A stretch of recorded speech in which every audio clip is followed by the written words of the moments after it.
ओम शांति। आज बाबा की फ्राइडे की मुरली की पहली बात है, योग माना शांति। और शांति जिससे हम दूसरों का भी परिवर्तन कर सकते हैं और प्रकृति का भी। आपने देखा होगा कभी कभी कईयों को प्रकृति का बड़ा सहयोग होता है। जब वो घर से निकलकर अपनी डेस्टिनेशन पर पहुंच गए तब बारिश हुई या तब मौसम खराब हो गया, और जब उन्हें वापस आना है तो भी थोड़ा सहयोग हो गया प्रकृति का।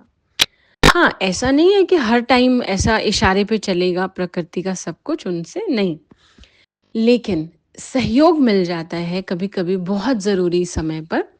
तो इसलिए बाबा ने कहा व्यक्ति भी बदल जाएगा शांति से और प्रकृति भी बदल जाएगी। और दूसरा, प्रकृति के बदलने का मतलब ये भी है कि जैसे जैसे हमारा योग बढ़ता जाता है, हमारे ये शरीर की प्रकृति भी हमें सहयोग देती है। और सतयुग में हम सबके योग के बल से ही प्रकृति पावन होती है, यानी पांचों एलिमेंट्स में से कुछ भी मनुष्यों को डिस्टर्ब नहीं करता। दूसरी बात आज बाबा ने बोली है, बहुत सिंपल लाइन है, गृहस्थ व्यवहार में रहते कमल फूल समान पवित्र रहना है।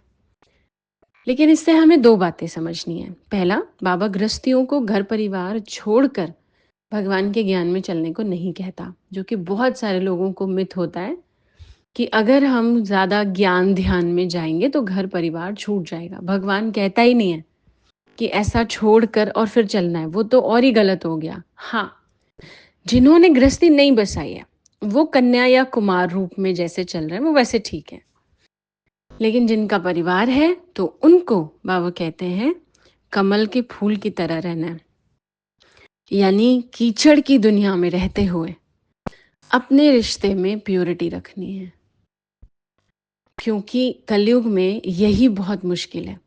सबसे ज़्यादा गृहस्थी जीवन में जो संबंध है उनमें ही विकार या उनमें ही परेशानियाँ, लड़ाई झगड़े ये सब होता है।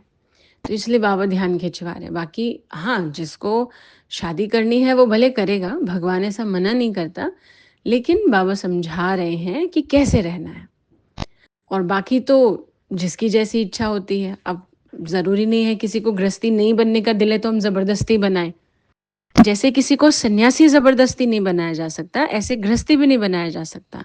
अब आजकल के कई बच्चे हैं वो जाना ही नहीं चाहते गृहस्थ जीवन की जिम्मेदारियों के बीच में, तो फिर ज़बरदस्ती हमें नहीं भेजना चाहिए, क्योंकि उससे हमें भी बोझ चढ़ता है कि हमने फोर्सफुली ऐसा किया, और दूसरा वो आत्मा भी सुखी नहीं रहती है। तो ये बाबा की आज की मुरली है। ओम शांति।